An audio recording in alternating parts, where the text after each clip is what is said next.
Assalamualaikum warahmatullahi wabarakatuh.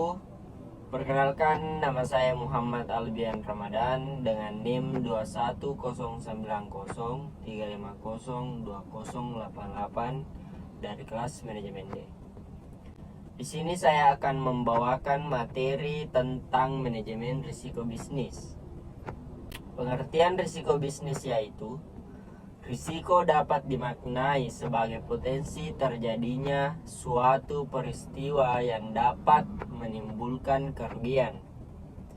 Namun dalam analisis investasi, risiko didefinisikan sebagai kemungkinan hasil uang yang diperoleh menyimpang dari yang diharapkan.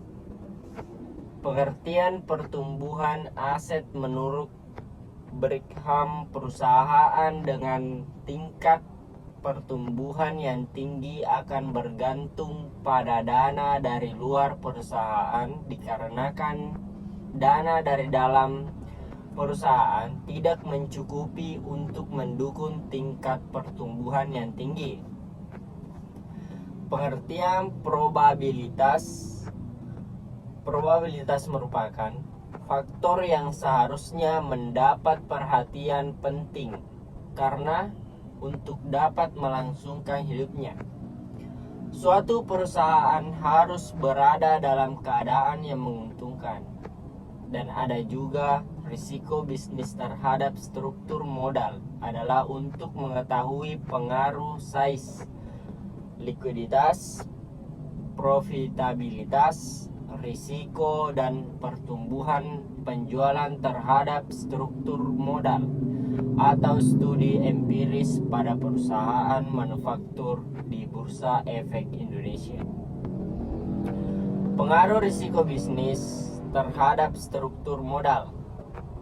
Dalam setiap perusahaan keputusan manajemen yang tepat akan menghasilkan keseimbangan antara aset dan efek yang membuat tingkat risiko bisnis rendah, sehingga menarik entitas investor untuk mempertimbangkan investasi dana dalam operasi perusahaan.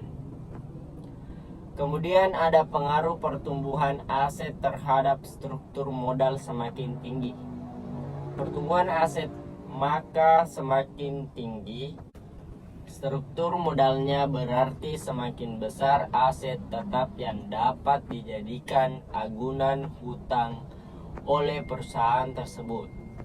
Sebaliknya, semakin rendah struktur aset dari suatu perusahaan, semakin rendah kemampuan dari perusahaan tersebut untuk dapat menjamin hutang jangka panjangnya. Itulah tadi materi yang dapat saya sampaikan. Sekian dan terima kasih. Assalamualaikum warahmatullahi wabarakatuh.